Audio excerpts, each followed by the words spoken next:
What is going on, comic book fans? Welcome back to the channel, and guys, welcome back to another Wednesday poll list, which is your hype video for this week's new comic book day, which is March 5th of 2025. Guys, this is the second time I am recording this video. I totally forgot to turn on my mic the last time, so I just spent the last 45 minutes recording a video that had no audio. And so if I see a little flustered throughout today's videos, because this is the second time I'm recording it. So I am going to try to make this a little bit more snappy because I only have, what time is it?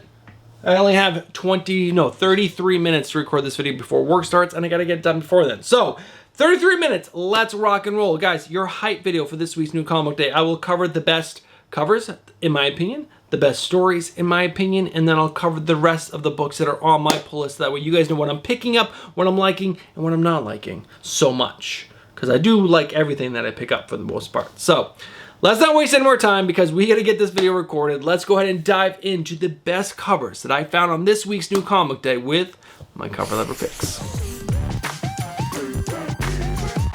All right, guys, a much smaller list than the last few weeks. At least there's only 15 covers that I would pick up personally based on the cover art alone, but all these covers are really fantastic. So first up, we have the Ultimates issue number 10 with the variant cover. It's done by Matthias Mahini, and this is another one of those mugshot photos. I believe they're called X-Manhunt connecting covers done by Phil Noto, but this one is done by Matthias Mahini, and it's really cool. I love his depictions of all the Ultimates. I think they look fantastic. And look at it, it's only Ant-Man's leg. And I think that's a really cool idea just to have his leg, not his whole body. Next up, Poison Ivy, issue number 31, the cover B variant done by, I'm not even gonna try to pronounce that name because you guys know I will just butcher the crap out of it. But this cover is fantastic. Next up, Batgirl, issue number 5 with the cover A. It's done by David Talaski. Talaski has done some amazing artwork this last year, going back a year, not just last year, but they're going back a full year. And this cover right here is so good. Probably one of my top covers this week. It's definitely top 2 or 3. It's so, I don't know, is it the black and then the bright blues? Something about it is just making this cover pop for me. Next up, Birds of Prey, issue number 19, the cover A, the second piece of this amazing connecting cover set done by Dan Panozin. Pick up number 18, have number 19, connecting cover gorgeousness. Next up, Birds of Prey, issue number 19, the cover D, which is the International Women's Day variant done by Jenny Frison. Yeah, Black Canary, Jenny Frison, match made in heaven. Next up, NYX, issue number 9, the 1:25 ratio variant done by Fan Yang. It's really good. Really, really good. The blood looks a little weird. Why is there blood around her? Is it the blood coming out of her hands? Like from her knives coming out and it's like just squirting out? That's a little weird. Everything else, fantastic. Next up, Moon Knight, Fist of Khonshu, issue number 6 with the cover A done by David Parator. He's done the last few covers and they're all so good. Moon Knight looks great. Tiger looks great. Khonshu looks great. Everything looks fantastic on this cover. Next up, JSA issue number 5 with the cover D, which is a 1:25 ratio variant done by Edmund Galmon. So great. I have no idea who this character is, but does not matter. It is really great. Is she a villain? Is she a hero? I honestly don't know. Next up, Hyde Street, issue number 4 with the cover C variant done by Joe Pardo. Now, I thought this was going to be the first appearance of this really cool Frankenstein character in issue number 4. He's in issue number 3. We'll talk about that later. Next up, Doctor Strange of Asgard, issue number 1 with the 1:25 ratio variant done by Stephanie Hans. The color palette is fantastic. Line work is great. Doctor Strange looks so cool.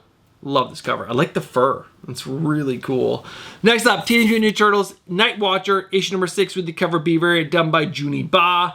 I really like how you have the Night Watcher, like you have all the armor and leather and everything she wears and weapons, and then you got what's underneath on the other half, and she's all bandaged up, and you got like all kinds of stuff to heal herself, bandages and whatnot. So cool. Such a great idea. Next up, so good. Vampirella 675, cover A, cover F, Virgin variant done by Jenny Frison. It's going to be vibrant. It's going to be beautiful. I can't wait to have it.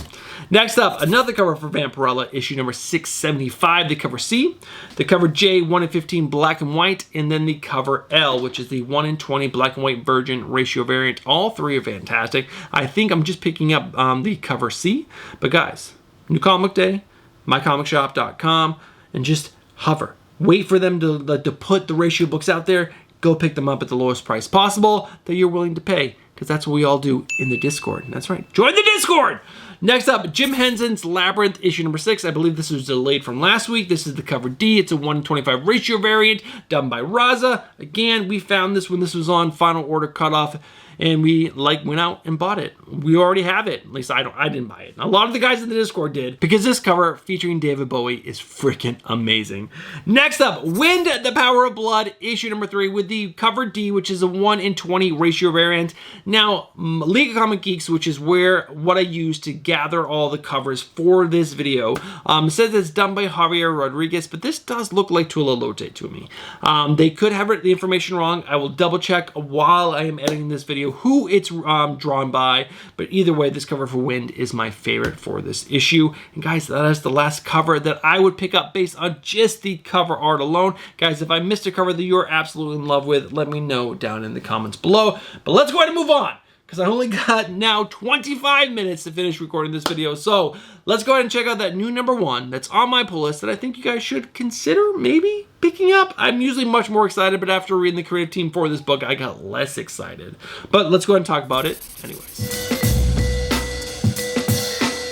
Guys, before we check out that new number 1, I totally forgot we got to check out my pull list. Then we'll check out the new number 1. So this is my pull list. It's pretty big. It's not huge, but it is pretty big, but it's small and blurry for you guys right now. So let me go ahead and throw it up on screen right now. Guys, on my pull list, there are 21 books in total. There is one new number 1. And if we break down this list a little bit more, 7 DC books, 6 Marvel books, and 8 indie titles. Now, there is one book that I did not read the previous issues to, and that is Sam and Twitch Case Files. I did not read issue number 10, so issue number 11 cannot be on the top 3 list. Guys, there are no books on the chopping block this week. Everything was either good or great, so that means we can move over to that new number 1 that I was just mentioning. So let's go ahead and check out what that new number 1 is right now. All right, guys, the number 1 book that I'm picking up this week is Doctor Strange of Asgard, issue number 1. Now, I was originally excited for this series because I'm a big Doctor Strange fan. And I became a big Doctor Strange fan because of Jed MacKay. He wrote like the last 3 volumes of Doctor Strange. It was like Doctor Strange, and then I forgot what the last volume was called, but it did not matter, because it dealt with Doctor Strange, and then Strange was all about Clea reviving or finding a way to bring Doctor Strange back from the dead. And then the last series was just about them together as a couple, and it was amazing. Jed MacKay goodness. But guys, this is coming from the creative team. Doctor Strange of Asgard is coming from the creative team of Derek Landy and has art by Carlos Magno. Now, I went back and checked out the history of Derek Landy. He hasn't done much. And what he has done, there is one series, I forgot what it's called, All Out Avengers or something he wrote. I picked up the first few issues of that, and I did not like it. Not very good. Not for me, at least. Carlos Magno is okay. I'll make sure I scour the internet while I'm editing this video and I find some preview pages and I'll put them up on screen for you. But I was originally really excited for this book because it was Doctor Strange and he was going to have his own story again. And then that writer, it's got me questioning my own opinions on things. But I'm going to give it a shot. It's already on my pull list. I've already pre-ordered the first 3 issues, so I'm going to read at least those. But guys, let's go ahead and read the synopsis. Maybe this will get me a little bit more excited. Sorcerer Supreme, no more! Dr. Doom tricked Doctor Strange into surrendering the title of Sorcerer Supreme. Now Doom is ruling the world, and Stephen Strange is experiencing a bit of an identity crisis. Searching for purpose, maybe revenge, he travels to Asgard to see if Thor's kingdom might be looking for a Sorcerer Supreme of its own. Loki's willing to help, but that help comes with a wicked catch. And Strange quickly realizes that becoming Asgard's top magical authority is going to be more complicated than he thought. I'm going to give it a shot. I don't know what to think. There is that 1 in 25 for issue number 1 that is awesome, done by Stephanie Hans. I'm going to get my hands on that. And just cross my fingers that Derek Landy is better than what he was before, because I didn't love what he did before. But this is Doctor Strange. Maybe this is his book, the book that's going to make him a great writer. We got to hope, right? All right, guys, that is the number one. Let's go ahead and move over to the top 3 books that I think you guys should be picking up this week, because I think the stories are the best, or should the previous issues got me most excited for these upcoming issues. All right, the number 3 book, guys, is the Uncanny X-Men issue number 11, coming from the writer of Gail Simone and has art by Javier Garron. What this book suffers from, I think, the most. Now, I'm normally going to talk about positive things first, but let me go ahead and tell you why this book is not higher on this list. It's because it doesn't have a consistent artist. There is fill-in artists consistently. It seems like there's more fill-in artists than there is a regular artist. David Marquez was the original. He did like the first 5 or 6 issues, and then we've had fill-in in since then. I want there's just to be consistency in the art. It will really help us connect with the story a lot more. But overall, this is the only X-Men book you should be picking up, in my opinion. The rest are just subpar to what is happening in this book. And what I really enjoy about this book is that this is a true team X-Men book. We got Rogue, Remy, or Gambit, Wolverine, Nightcrawler, and Jubilee. Some old school, really great X-Men, and Rogue is just trying to help these 4 kids that get their powers late. They get their powers as teenagers and help them deal with that. And they're in Louisiana, they're on the bayou, at Remy's home, they're staying at this farmhouse, and this wonderful family are letting them stay there as long as they help around the farm. And it's become a true teacher-student book. And it's awesome, and it feels X-Men, like true X-Men. Now, I am not the biggest X-Men historian. I've not been reading since like the 1980s or 90s. I really didn't start reading X-Men until like 2005. So I feel like there's been some good moments and great moments, and this is one of the great moments, at least in my opinion. I think this is a really enjoyable book, and you guys should be checking it out, because the 4 kids in it are really interesting. They got really cool powers. How they're coming together as this little close-knit group of 4 is really great. And the teacher moments from the 5 X-Men are just also really great. All right, guys, that is the number 3 book. Let's go ahead and move on to the number 2, which is a really good book. Really good book. All right, guys, the number 2 book that I think you guys should be picking up is a book that you should go back and pick up the trade paperbacks, get yourself caught up, because this series is so good. This is Wind, the Power of the Blood, issue number 3, coming from the writer of James Tynion IV, art by Michael Delanis. This series is just an amazing, I'm gonna say it, you guys please, just let me say it, coming of age story that I absolutely love. I'm 45 years old, still just loving coming of age stories. I love it in movies and TV shows, and I love it in comic books. In books itself, I love when seeing kids grow into the grown-ups they're gonna be, overcoming big obstacles. And in this book, a kid learns that he has magical powers, and magical powers are where he's living is like, you know, it's like you're the worst of the worst, and you get shunned, you get pushed away, you shouldn't be there, you're hunted, you're thrown in jail. It's like the worst thing possible. And when they find out that he does have magical powers, the people that he's staying with help him like run away. And there's so much more to the story, because there's, like, you know, like I said, magical creatures, and then there's fairies, and then there's vampires, and the vampires want this kid for his blood. And it's so good. It's like I said, there's so much more to the story. There's so many other characters there that also have coming of, you know, like big moments for them. And it's fantastic. And this one character that you hate so much because he thinks he's a prince and he shouldn't be doing anything. He's slowly realizing that he's just a human being too. And he needs to put in his effort and do the work to help the people, like, just along the way. Oh, it's so good. It's so good. It's a story that, you know, you would have to go back and read all the previous issues to really enjoy. But just, if you're in the shop, pick up the book.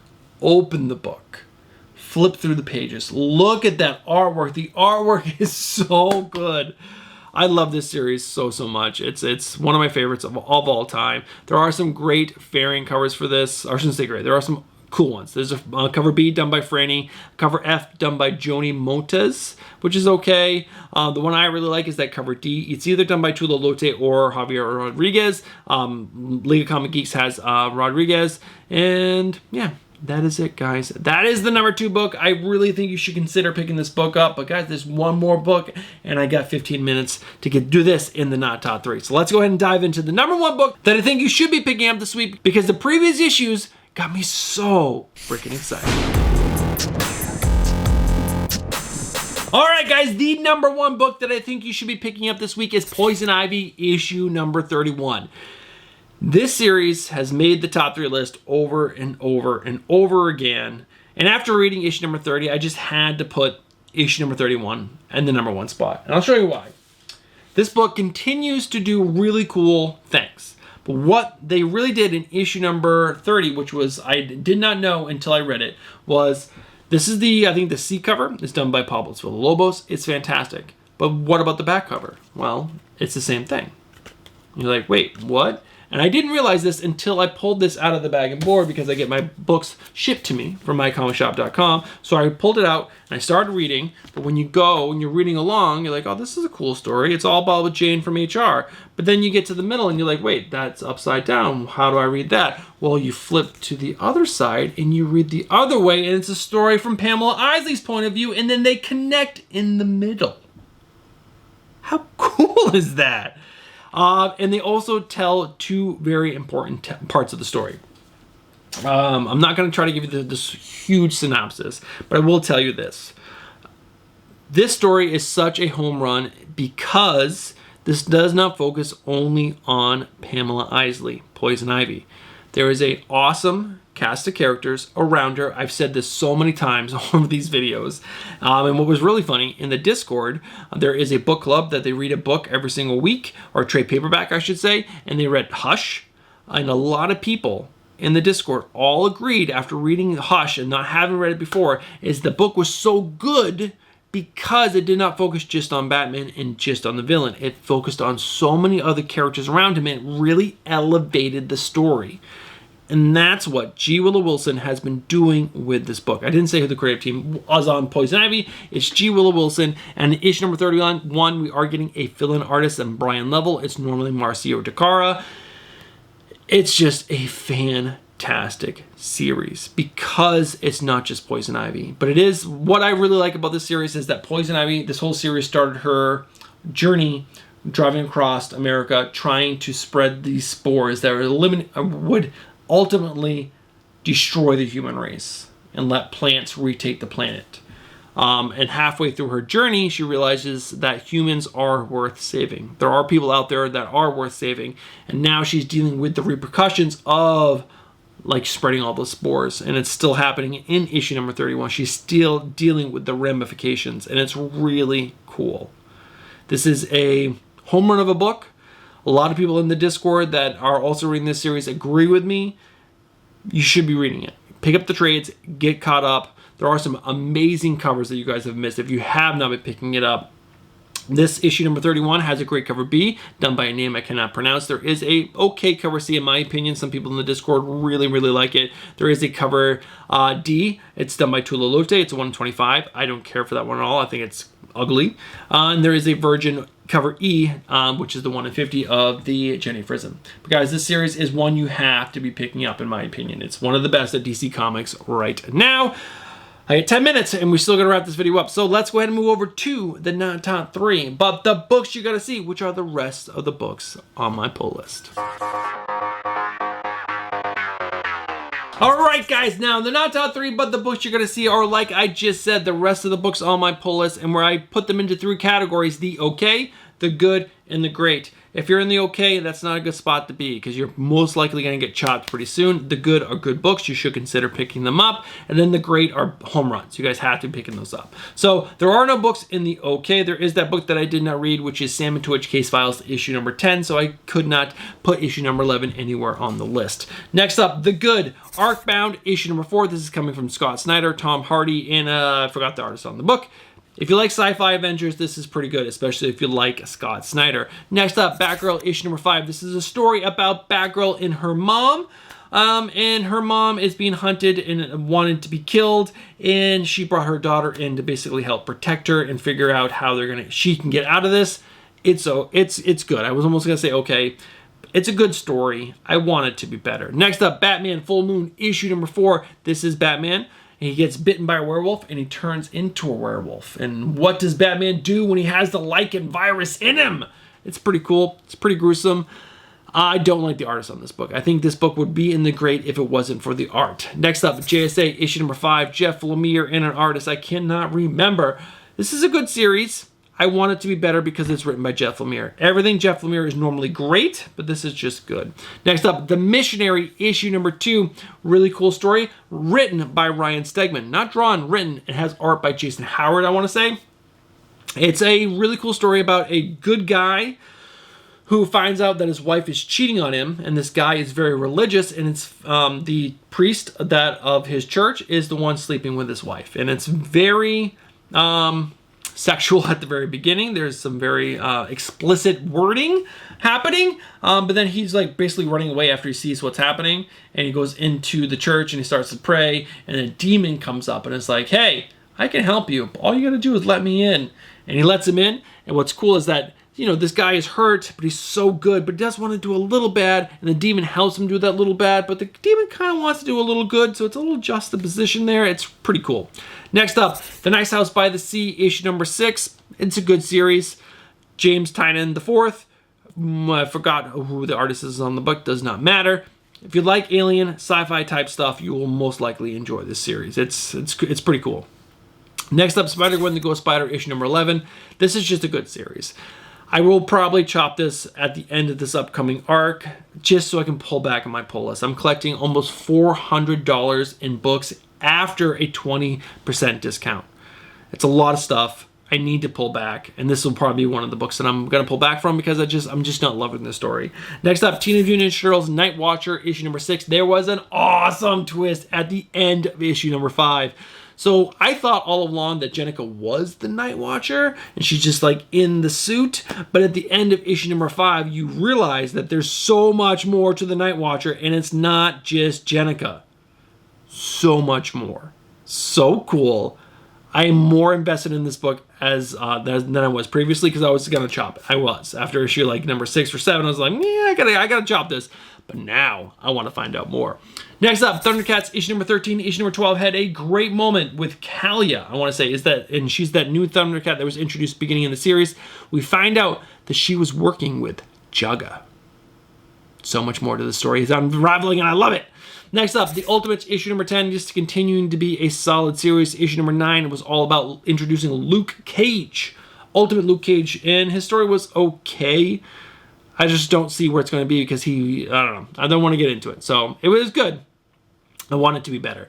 Next up, Birds of Prey. This is the great section, guys. Birds of Prey, issue number 19. I love this series. I can't remember if it's Stephanie Phillips or Kelly Thompson writing it, but the writer of this book has really crafted a great story and a great way to give you little pieces of each character, make you care for them, but also bring them together as a team, and you see that they really do care for each other as a team, and it's so great. It's a true team book, and I love it. Next up, Hyde Street, issue number 4. Issue number 3 had a shocker at the end. So Hyde Street is all about a street that if you step on it, you are basically going to die, because there are souls there. Their only job is to make you die. You kill yourself, or they'll find a way for you just to be killed. And you find out at the end of issue number 3 that there's a good guy on the street saving souls. What? So good. So good. Next up, Moon Knight Fist of Khonshu, issue number 6. Jed McKay. There is a new artist on it. I forgot who it is.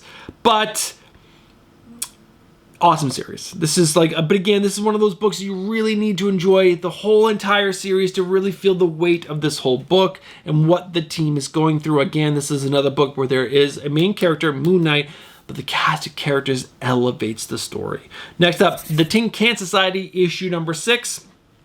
Awesome freaking series. A group of friends, when they're little, all rally around this one kid that has a disability. A couple of the kids are super smart.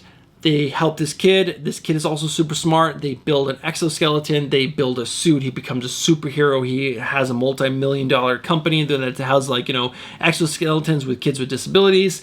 And then the guy is murdered. And his friends are now trying to figure out who killed him. It's really good. Has art by Francisco Mobili. Every page is amazing to look at. Last but not least, Two-Face issue number 4 comes out this week. Issue number 3 had a twist at the end. And when you have a twist in a book and you don't see it coming, that is the best type of twist. And so often in comics, I can see the twist coming. And before it even happens, I'm like, oh, this is gonna happen. I didn't see the twist in this, and it was fantastic. And this is another Batman Rogue that has his own story that is so good. We've had Joker, 2 volumes of the Joker, both really good. We have Poison Ivy over here. I'm gonna show it to you again. Poison Ivy, so good. We had the Penguin, amazing, and now Two-Face. These rogues getting their own stories is just so great because we get so much more information about them as a character, and it's awesome. I'm loving it. But guys, that is it for the not top 3, but the books you're gonna see. We gotta wrap this video up because I got 3 minutes. So let's go ahead and wrap this video up. Oh my God, guys. I don't know if you are addicted to caffeine like I am, but I have a raging headache because I did not go to the gym this morning, so I did not have my pre-workout that has 200 milligrams of caffeine in it, and I did not have my coffee already, so I'm like so far behind in caffeine, and I have a splitting, raging headache right now, and I've had to record this video twice back to back. But that's okay. It was worth every second of it because I got to get this information to you guys today because I love this video. I love this video series. I love this, bringing you guys my passion for comics. So thank you guys so much for watching today's video. If you watched from the beginning of today's video all the way to this point in the video right now, you guys know what you are, but I'll say it again. You guys are legends. Thank you guys so much for supporting the channel. Now, if you guys watched the video and you enjoyed that video and you enjoy comic content and you're not subscribed, well, I'm just gonna say, what are you doing? Get yourself subscribed, hit that bell for notifications, and smash that like button. All right, you guys have yourself a great new comic book day. I'll be back on Thursday or Friday with my final order cutoff highlights video. So stick around for that, and I'll catch you guys then. So you guys have a great week, great new comic day, and I'll catch you guys in the next one. Peace.